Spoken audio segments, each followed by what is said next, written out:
La Tunisie reste un pays fragile, 5 ans après la chute de Ben Ali. On en parle avec l'invité du Grand Angle.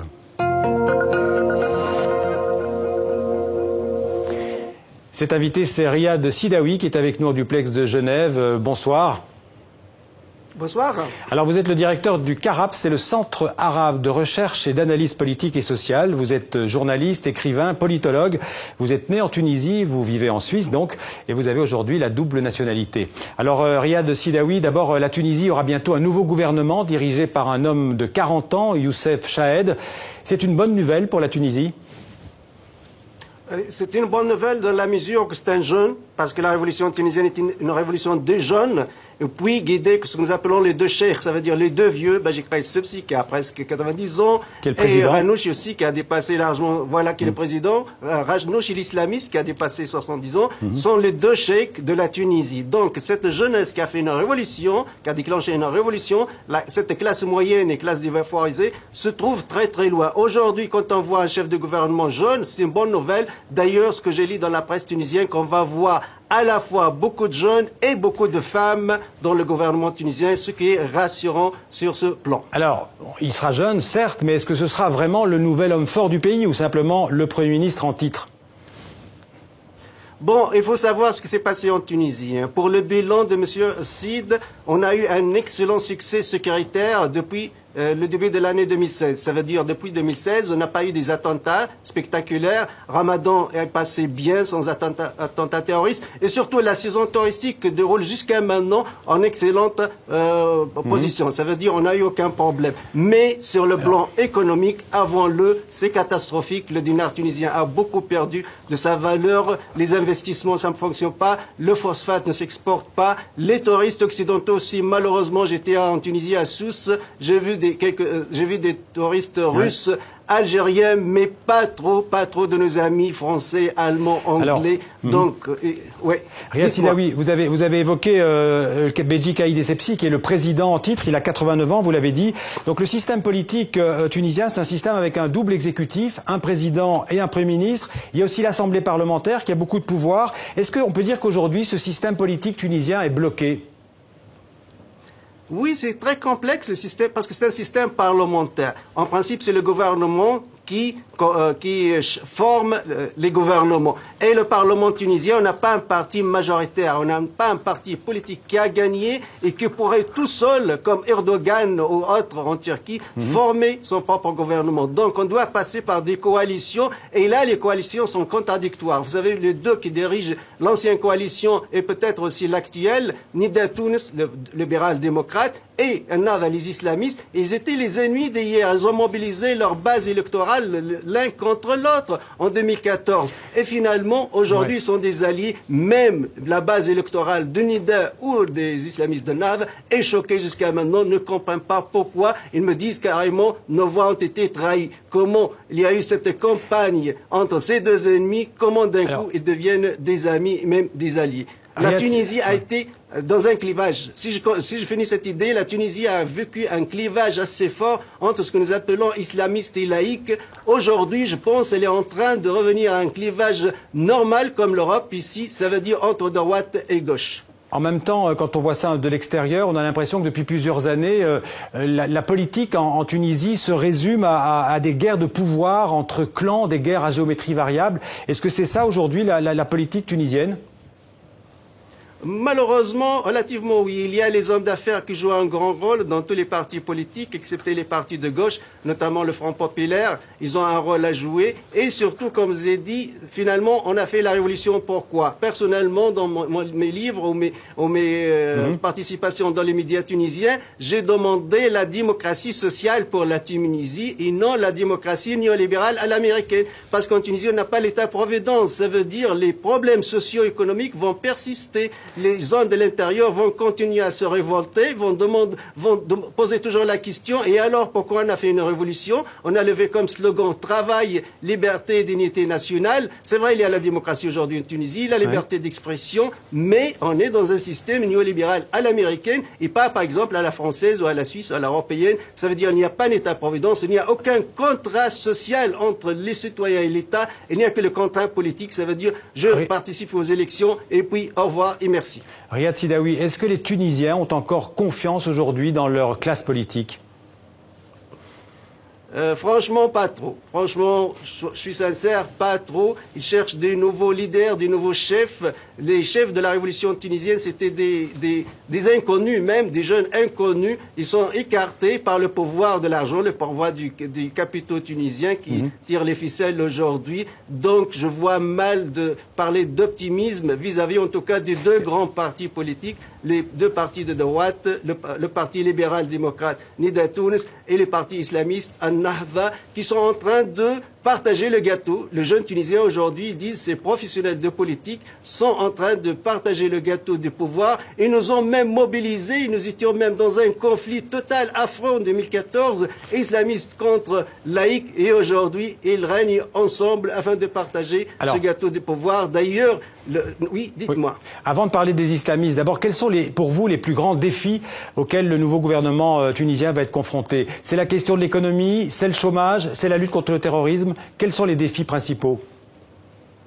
C'est l'économie. Puisque en terrorisme, il faut dire, le gouvernement de M. Habib Sid a fait un excellent travail. D'ailleurs, selon les rumeurs ou les articles que je lis dans la presse tunisienne, M. Ben Ali, M. Belhaj Ali, qui était le chef de la sécurité pendant le rallye de Ben Ali, et va continuer dans son poste aujourd'hui. Parce que Beji Qaïd Sebsi a cherché ses anciens officiers de la police tunisienne de Ben Ali afin de faire face au terrorisme. Et ils ont fait un excellent travail. Ça se voit qu'ils sont des professionnels. On n'a pas eu des attentats, comme j'ai dit, depuis 2016. Depuis le début 2016, même l'attaque de Ben Garden, de Daesh Ben Garden, a subi une excellente défaite totale. D'ailleurs, les forces de l'ordre tunisiennes ont réussi à capturer 10 terroristes de Daesh, ce qui a donné une mine d'or de renseignements. À la suite, la police tunisienne a arrêté plusieurs cellules terroristes en Tunisie. Et on est tranquille jusqu'à maintenant. Riyad Sidaoui, vous avez au plan... Oui, allez-y. Oui. Mais au plan économique, comme j'ai dit, non, ça ne fonctionne pas. Surtout la chute de la classe moyenne.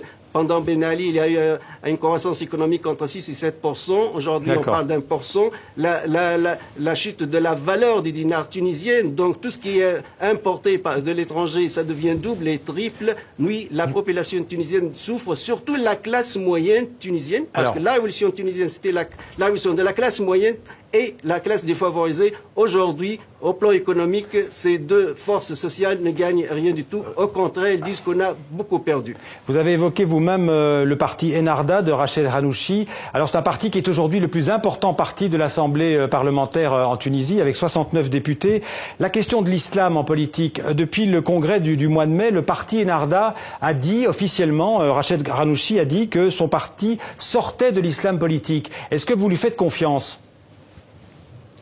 Bon, il y a ce que nous appelons le réel politique. En politique, ce n'est pas une question même de confiance ou d'amour ou de haine. Moi, je dis, est-ce qu'il pourrait devenir comme les partis démocrates chrétiens en Europe? S'il le dit non, on doit le suivre. On ne peut pas le dire non, mais il faut aussi surveiller parce que Ennahda aussi, c'est un front qui se compose de plusieurs tendances. Il y a une tendance radicale. Elle a été éloignée, ça c'est clair. Par exemple, les figures, les faucons d'Ennahda ont été obligés de ne pas se présenter aux élections législatives de 2014. Je ne veux pas citer des noms. Donc Ennahda aujourd'hui, surtout Ranouchi, on appelle ça les politiques de Londres, parce qu'ils ont vécu à Londres, il y a ceux qui ont des passeports britanniques, et peut-être c'est l'aile modérée qui pourrait continuer dans un islam politique soft, si vous voulez, à la démocratie chrétienne en Europe. Mais confiance totale, toujours il y a un projet totalitaire des islamistes, le califat, etc. Et peut-être, et c'est ça qui fait peur, peut-être le leadership n'est pas en harmonie avec sa base électorale. La base électorale de Ennahda aujourd'hui, elle n'est pas satisfaite du tout du discours de son chef, Rached Ghannouchi, selon mes connaissances. Pourquoi cette base-là est plus radicale?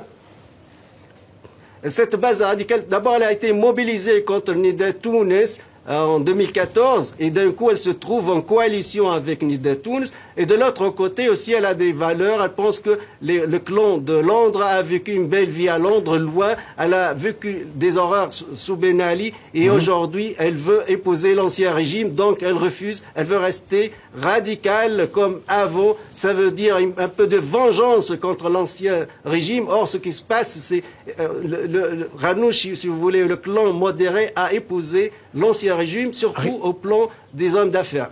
Riyad Sidaoui, beaucoup de jeunes Tunisiens, on le sait, sont attirés par le groupe État islamique, font partie du groupe État islamique, sont attirés par le djihadisme. Comment est-ce que vous l'expliquez ? Pour plusieurs raisons. J'ai donné plusieurs conférences, d'ailleurs même à Bruxelles, avant les attentats de Bruxelles. Il y a plusieurs facteurs. Facteurs économiques, sociaux, religieux, politiques. Si on les entend un par un, le facteur économique, par exemple, il y a une partie de la jeunesse marginalisée, totalement marginalisée. Ils cherchaient le terrorisme comme un business. J'ai fait des études et des recherches. Qu'est-ce que l'on voit ces milliers de Tunisiens en Syrie? Peut-être quelques-uns, ils veulent prendre l'avion pour la première fois. Ils ont un salaire, ils sont payés en dollars, en devises. Ils cherchent une aventure. Donc, il y a le facteur économique et il y a le facteur aussi géopolitique. N'oublions pas que le gouvernement de Nahda, de Troïka, avant ces derniers gouvernements, a encouragé implicitement les djihadistes tunisiens d'aller en Syrie et en Irak. Troisième chose aussi, il y a l'invasion de l'étranger, surtout des pays de Golfe, d'une pensée religieuse conservatrice contre la pensée malikite tunisienne qui est en général soufie et qui prêche la tolérance. Riyad Sidaoui, ce sera ma dernière question. Certains craignent ou plutôt sont favorables, ça dépend des points de vue, à un retour de certains benalistes en tout cas dans les réseaux du pouvoir en Tunisie. Est-ce que c'est une réalité aujourd'hui ?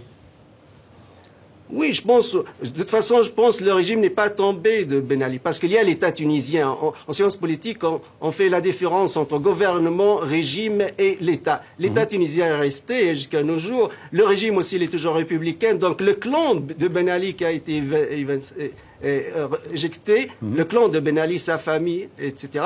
Mais comme j'ai dit, par exemple, les purges au sein du ministère de l'Intérieur, aujourd'hui, leur pouvoir regrette. Il a réhabilité plusieurs officiers, d'où le succès antiterroriste. D'ailleurs, dans ce gouvernement, on a des figures aussi de Ben Ali. Moi, je pense que les islamistes de la Tunisie ont épousé l'ancien régime qui se renouvelle aussi, mais avec une démocratie libérale, avec une liberté d'expression. Mais si la Tunisie n'arrive pas à résoudre le problème social, économique, peut-être elle va voir des soulèvements qui viennent de l'intérieur et qui supplantent les islamistes de Nahda et aussi les libéraux de Nahda Tunis et qui vont chercher une troisième fois. C'est pour cela que je dis en Tunisie aujourd'hui, on commence à parler de gauche et de droite au lieu de laïcs et islamistes. Finalement, les laïcs et les islamistes ont formé des gouvernements ensemble. Donc on revient à la première source de problème, le problème social, le clivage gauche et droite.